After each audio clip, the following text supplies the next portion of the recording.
Okay, so we are now on Revelation chapter 16. It's been a little over a year and a half now. We got through those first few chapters, which took forever. We then started getting to Jesus on the throne, and he received that scroll, that book, we call it. It was seven sealed, and he opened the seven seals, which gave him claim as king of the earth, right? And that's why when we see the seventh sealed open, there's a big pronunciation that the kingdoms of the earth have become the kingdoms of God. And then there were the trumpets that were blown, judgments on the earth, judgments on the Antichrist. And then we had during that time period, during these seals and during these trumpets, we saw that on the earth, the message was being spread. There were 144,000 Jewish people, Jewish men that were spreading the gospel. There were two witnesses within Jerusalem that were spreading the gospel. We saw the two witnesses were killed and then raptured to heaven. We saw the 144,000 were taken to Mount Zion in heaven to Jesus, right? And at the end of Revelation 14, we got a preview of how Jesus is going to defeat the Antichrist in a very bloody campaign. All of his armies, all of these people gathered, these many million strong army, there's blood up to the horse's bridle when Jesus goes through. Very bloody campaign. And chapter 15 kind of gave us an introduction to this great tribulation, to these bowl judgments, right? There were seven angels that came forth out of the temple in heaven, and they're carrying forth the full wrath of God, the complete wrath of God. So they came out and they have to pour these bowls out onto the earth. So we're going to see the details of these bowls here when this wrath of God is poured out. So again, at the end of the last chapter, it said no one could enter the temple until these vials were poured out. There's nothing that's going to prevent it. There's no intercession. There's no stopping it. One bowl is going to be poured over another. Now, as a key point, we don't know how long each bowl lasts. We don't know, whenever the waters turn to blood, is that happen in the last few months of the 3.5 years? Maybe the boils are for the 3.5. We're not given clear-cut time frames of how long each bowl goes on or what part of the Great Tribulation it goes through. So again, back to Revelation 15:8, that's where it said the temple was filled with smoke from the glory of God and from his power, and no man was able to enter into the temple till the seven plagues of the seven angels were fulfilled. So from that point forward, those bowls were the only things that were going to happen from the heavenly point of view. So the seven seals have been broken, the seventh trumpets have been sounded. The victory of Jesus in Revelation 11 has been announced. So here we are, and the earthly side of things, the Antichrist has eliminated this false church called the Great Harlot, which we'll talk about when we come to that chapter. I think it's coming up in a chapter or two. He's eliminated them and made himself God. He said, no, I am God. I put my own image in the Holy of Holies in the Temple of Jerusalem. So he is systematically executing anyone who refuses him as God and instead turns to Christ to worship Jesus. That's both Jew and Gentile. He's killing them all, okay? Now, God had made a promise to those who were killed in the first half of the tribulation that his vengeance, whenever they said, how long will you not avenge our blood? And he had made a promise to them that his vengeance would come once their brothers had been killed like they are, when their brethren had died like they are. So once the rest of them had been murdered, right?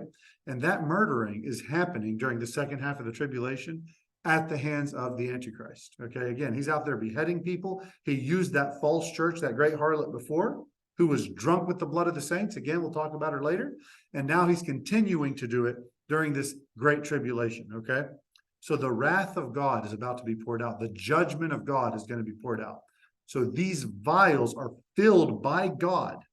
The wrath comes out. These seven bowls or vials are given to him, and they are now used, and they're going to be poured out, and they're going to be poured out quickly, completely and totally.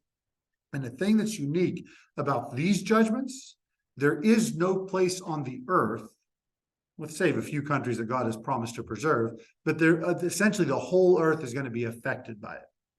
So that's what brings us now to see what is waiting for the earth dwellers during these 7 bowls or 7 vials of God's wrath. So Revelation chapter 16, verse 1 and 2 says, "And I heard a great voice out of the temple saying to the 7 angels, Go your ways, pour out the vials of the wrath of God upon the earth. And the first went and poured out his vial upon the earth. And there fell a noisome and grievous sore upon the men which had the mark of the beast, and upon them which worshipped his image." So there are terrible sores put on anyone who worships or follows the Antichrist or the false prophet or the dragon and their teachings. But there's still some people alive that have not taken There are. the mark of the beast. There are some people, and he's still trying to eliminate them. And that's why I actually pointed out earlier that we don't know the time frames, right? These boils may be something that happens for the first 3.2 years, right? Of the 3.5 years that we're talking about. But because we know the next judgments, which we'll get to in a minute, they poison water supplies.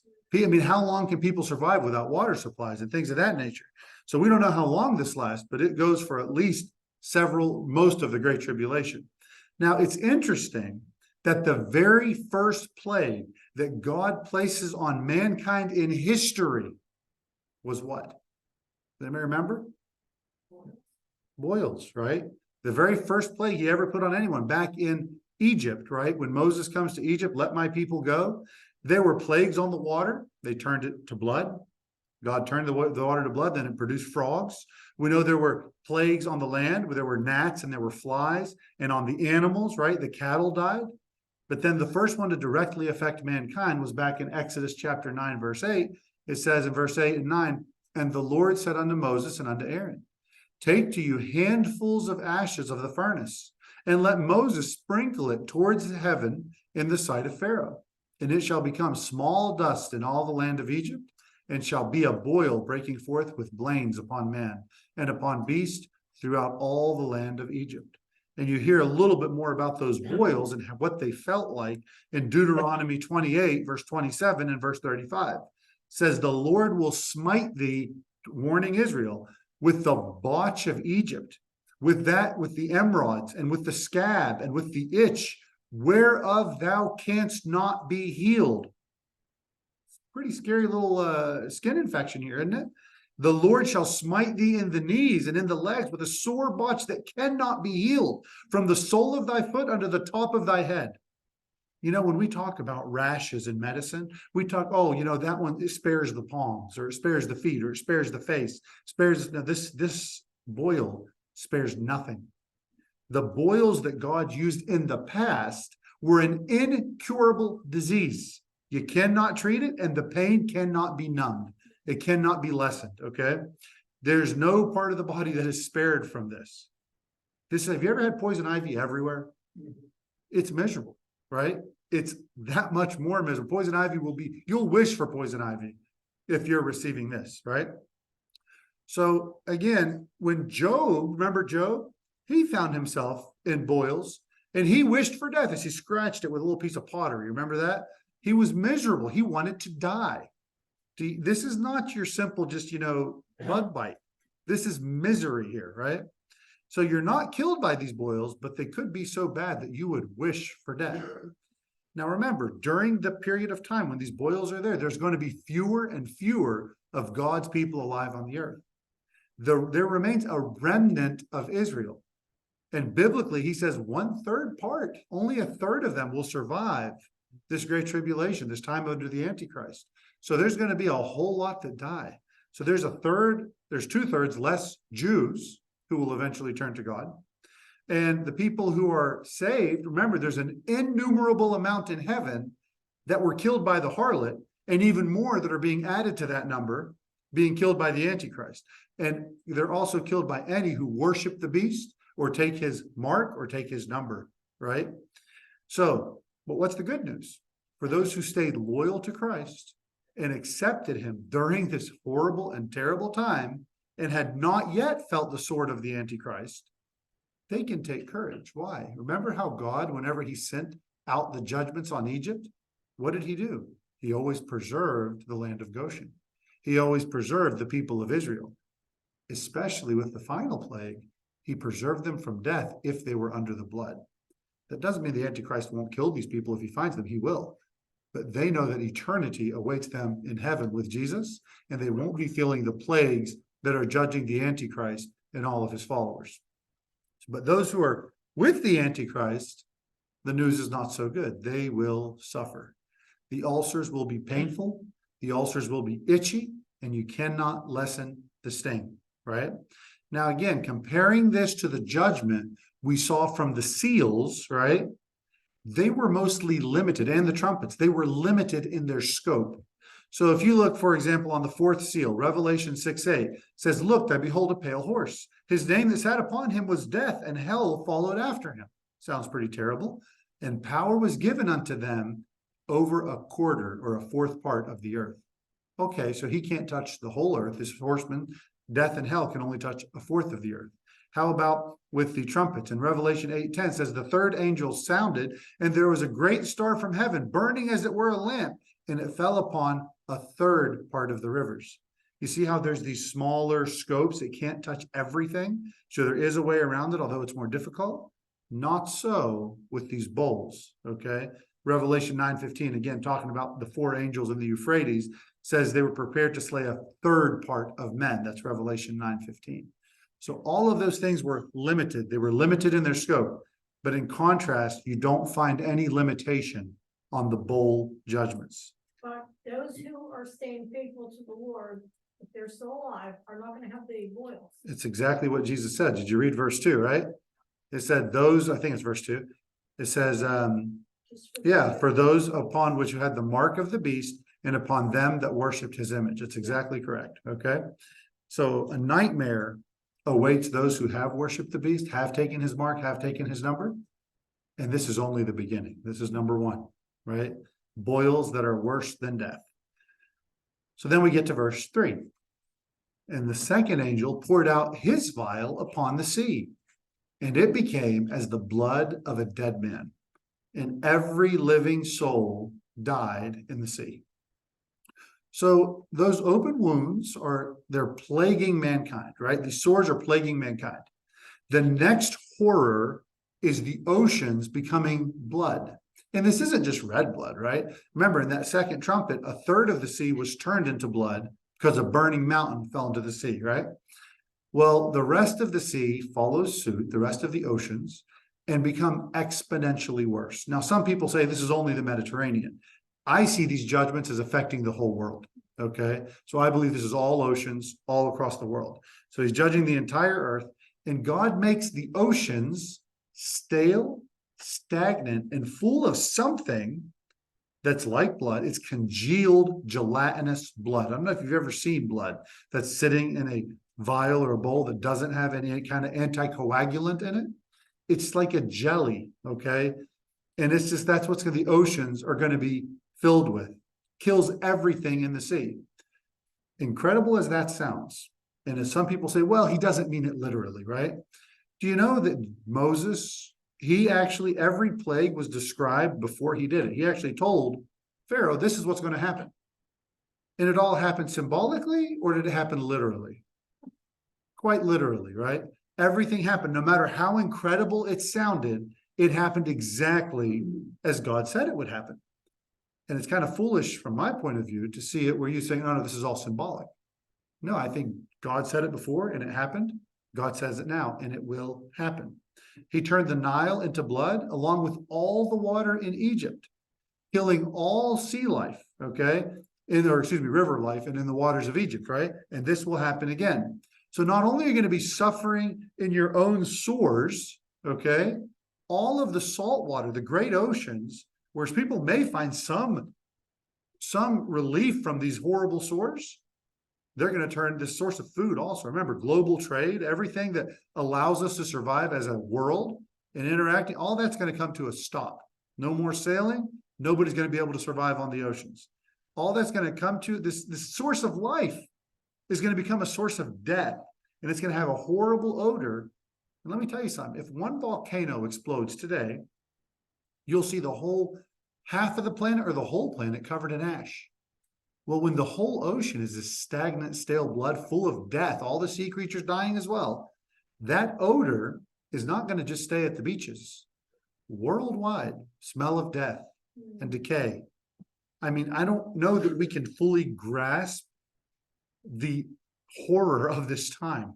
We had a smoky time here about a month ago when the wildfires covered us with smoke, and my God, how could you do this, right? Everyone's jumping like, oh no, the world's coming to an end. That was nothing, right? That was nothing. People have no idea what's coming whenever these oceans go through, right?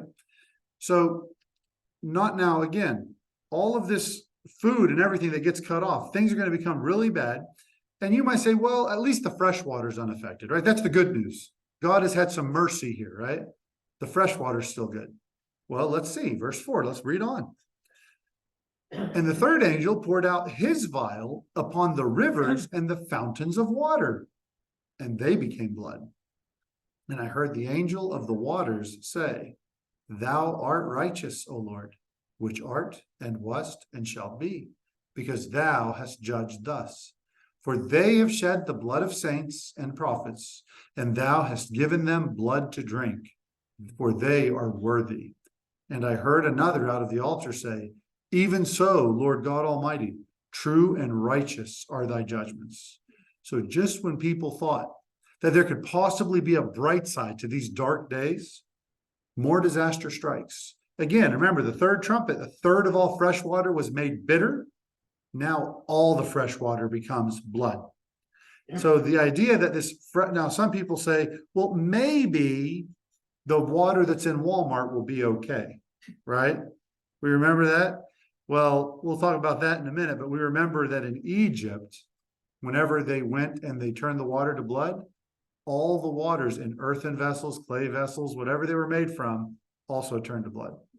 So there is no fresh water to be found. So this now we have no salt water, we have no fresh water, and we're covered in miserable boils, right? He's giving the world exactly what they wanted according to the Bible. They wanted the blood of the saints. They've been wanting to kill them for years. They started with Stephen way back in the book of Acts and just wanted to kill them. And they've been killing Christians ever since, and especially during the tribulation. Remember, innumerable were killed, right? So all that blood that they were wanting to spill, he gives it right back to them. Okay, you want blood? Here you go. So it's a fitting judgment, even though it's horrible and it's horrifying. They get exactly what they wanted. And none of it had to be this way. Every single one of them is actively making the choice to continue to follow the Antichrist. Remember, go ahead, sir. I was just going to mention, you mentioned something about blood congealing, turning like jello or something. There are some snake venoms that do that. Yeah, cause your blood to gelatinize. Yeah, that's pretty crazy. And it's poison, right? It's death. That's what it brings. Now, in contrast, Jesus Christ, what did he claim to be? A spring of living water, the source of living water. If you're ever in a desert place, even during the tribulation, remember that rock they struck? Just like Jesus was struck, what came out of it? Living water. And everyone who accepts him also becomes a spring of living water. John chapter 7, verse 37 and 38 says, In the last day, the great day of the feast, Jesus stood and cried, saying, If any man thirst, let him come unto me and drink. You think these people are going to be thirsty? You better bet they are, if they would just listen to his words. He that believeth on me, as the scripture hath said, out of his belly shall flow rivers of living water. The world rejected Jesus. They rejected all that followed him, especially during this time. The church has been raptured. 144,000 have been taken. The 2 witnesses have been taken. And the world's executing those who follow Christ. There's still 2 angels. The 2 angels are flying around heaven, preaching the everlasting gospel as all this is happening. So the angel here, he makes it clear they're getting exactly what they wanted. The fresh water becomes undrinkable. So the next time you have a nice cold drink, I got a little bit of ice in my drink here, nice cold, clean water, or whatever it is you're drinking, realize that one day people would sell everything they have ever owned for a drink of what you have right now. And we're not even to the lake of fire. We are not even there, right? So they don't care if it's dirty. If you gave them water from a mud puddle, they would be thrilled to have it, right? Just so it's drinkable. But this is going to be the situation. It's how precious water is going to be, because people take for granted the gifts of God and seem to think that somehow they deserve it. They don't need God. Breathe your own air, drink your own water. Don't touch his, and see how long you last. Good luck. So no fountain, no mountain spring, no stored bottle, no underground well, nothing is going to spew anything but blood.